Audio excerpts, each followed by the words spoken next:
বোরখা হিজাব পরে ড্রামস বাজানো নিয়ে বাবা কারো কাছে ক্ষমা চায়নি, উনি চাবেনও না, বিকজ আমি কোনো খারাপ কাজ করছি না। যদি কারো কোনো হেল্প লাগে, যদি তারা আমার কাছে আসতে চায়, আমি অবশ্যই সবার জন্য আছি। যতটুক যা লাগে সব কিছুর জন্য আমি আছি। আমি যতটুক পারি আমি সবাইকে সাপোর্ট দিব বা হেল্পটা করব যার যতটুক লাগে।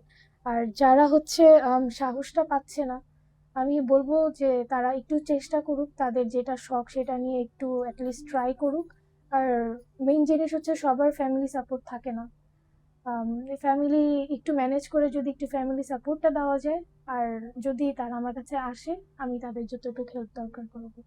আসলে আমি যে জিনিসটা করছি এটা আমার মনে হয় না এটা খারাপ কোনো কাজ আমি করছি।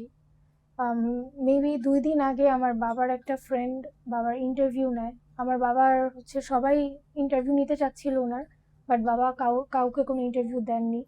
তো বাবার ফ্রেন্ড হচ্ছে উনি মেবি রূপালী বা কিছু একটা নাম ওনার, আমার ঠিক খেয়াল নাই, ওনার নাম মেবি তপন, তপন আঙ্কেল। তো ওনার রিকোয়েস্টে আর কি বাবা ইন্টারভিউ দেয়। তো বাবা হচ্ছে আর কি ওই ইন্টারভিউতে বলে যে আহ, আমার মেয়ের কোনো কথায়, বিকজ আমি হচ্ছে this is the first time আমি ক্যামেরার সামনে ওভাবে কথা বলিনি আগে কখনো। তো এবার আমার অনেক বেশি ইন্টারভিউ দেওয়া লাগছে, অনেক।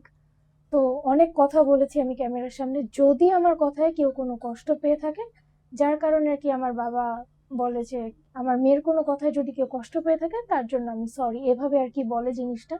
বাট উনি জিনিসটা এভাবে প্রেজেন্ট করে, তো এটাতে বোঝা যাচ্ছে যে যারা আমাকে ব্যাড কমেন্ট করেছে ওনাদের কাছে মাফ চাচ্ছে। জিনিসটা তো এরকম না, ওনাদের কাছে কিসের জন্য মাফ চাবে? আমি তো খারাপ কোনো কিছু করতেছি না যে ওনাদের কাছে মাফ চেতে হবে।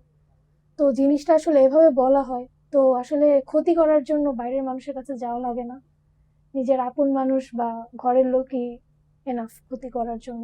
তো আমি জিনিসটা আরো একবার বলে দিই, আমার বাবা কারো কাছে মাফ চায়নি। আমার ড্রামস বাজানো নিয়ে বা বোরখা হিজাব পরে ড্রামস বাজানো নিয়ে বাবা কারো কাছে ক্ষমা চায়নি, উনি চাবেনও না, বিকজ আমি কোনো খারাপ কাজ করছি না। আর আপনাদের যাদের কাছে খারাপ লাগছে জিনিসটা, সেটা আপনাদের ব্যক্তিগত ব্যাপার। ব্যান্ড নিয়ে হচ্ছে আমি ডিটেলসে কিছু বলবো না, আমার ব্যান্ড মেম্বার্সরা এখানে আছে, আপনি ওদের থেকে শুনতে পারবেন। তো আমাদের ব্যান্ডের বয়স হচ্ছে 4 ইয়ার্স, ব্যান্ডের নাম হচ্ছে নবজাত। ড্রামস বাজিয়ে আসলে আমার কোনো পুরস্কার নেই।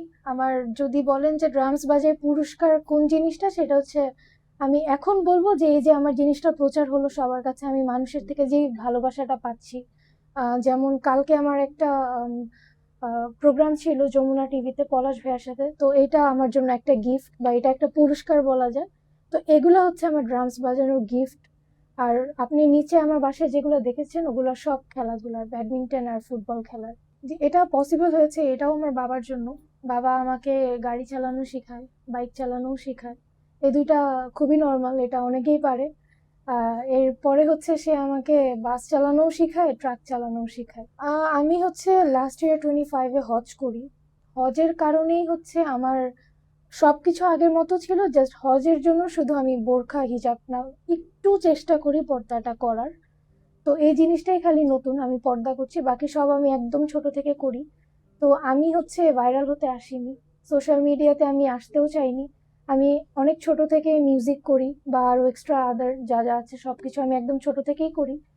তো আমার যদি ভাইরাল হওয়ার ইন্টেনশন থাকতো, আমি আরো আগেই সোশ্যাল মিডিয়াতে আসতে পারতাম, বা আমার যা যা আছে সবকিছু আমি আরো আগেই প্রেজেন্ট করতে পারতাম। আমি করিনি, আমি শখে বাজাই, জিনিসটা আমার শখ পর্যন্তই ছিল, লোক দেখানো কোনো কিছু আমার মধ্যে ছিল না।